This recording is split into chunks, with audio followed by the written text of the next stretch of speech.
Welcome back to the Blue Couches here. Saxon Daugherty is the safety press officer with PennDOT.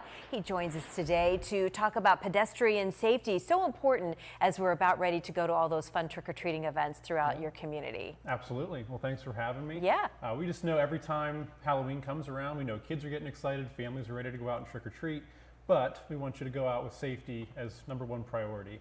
And as a pedestrian, trick-or-treating or not, your #1 objective is to be seen, right? You want to be visible.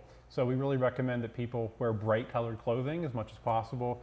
And if you are going to wear a darker colored costume, maybe throw some reflective tape on it, just so that when cars' headlights hit it, you're easily seen from far distances. Yeah, good ideas. Because a lot of those Halloween costumes are kind of dark in nature, that if they're creepy or whatever, but that reflective tape, or a lot of times they do the necklaces, the fluorescent necklaces, the bracelets, all of that stuff. Yeah, anything that lights up is great. Yeah. Even just carrying a flashlight if you're in a group, another good way not only to light your way on the sidewalk, but just to be visible and provide some other way of being seen. Yeah. Well, I know I live in Girard, and we don't have street lights, so it's very, very important that they wear reflective things so we can see them as they go around. How about safety measures for those parents that are taking the kids around? What do they have to keep in mind? Well, stay together, hold hands if you have to, just to keep them from running off. I mean, we know kids, they can be unpredictable sometimes, so you just They get excited. They do. Yeah. They see that big It's house. candy. Yes. There's a big house coming up. They probably think they're getting a giant candy bar. So just kind of make sure you stay with them and stay on the sidewalk as much as possible. I know some areas there's not always a sidewalk to be on.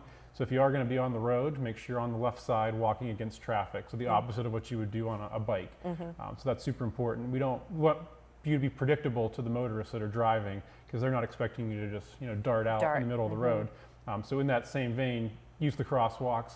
Don't just dart out from behind a car mid-block, especially in low light conditions when most trick-or-treating takes place. We just want everybody to have fun, but also be safe at the same time. Yeah. And motorists also have a big part to play in all that. Yeah, I think it's really, quite often the kids will dart between cars, and boy, you can't see them. You can't see them until they're right in front of you. What do motorists need to keep in mind? Well, #1, slow down.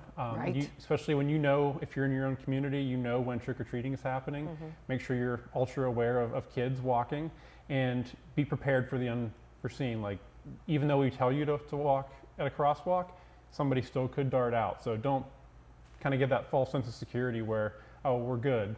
Just make sure you're always keeping your eyes on the road and eliminating those distractions too.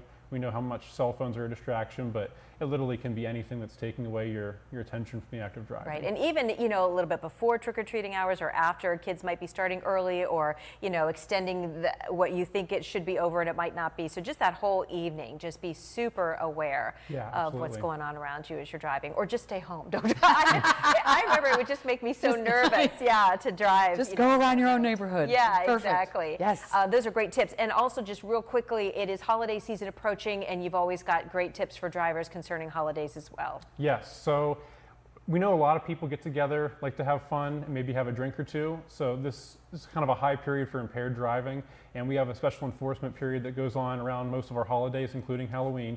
So we're just recommending that people really make smart choices. If you know you're going to have a drink, or you're going to be with people that are drinking, make an alternative plan to get home safely. We do not want to see any more people lose their lives over something so avoidable. And Saxon, there are so many ways to get home. Yes. Right. Today, get on your app, your Uber, your Lyft.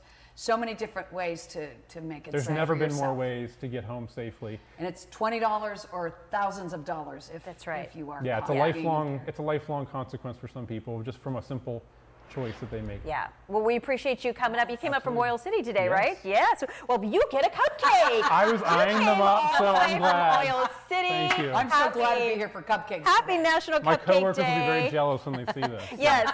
So thanks to Mary McCutcheon. I think that you're going to love that one. That's the Oreo one, so you're going to love it. Perfect choice. Thanks, Saxon. Appreciate Thank it. you. When we come back.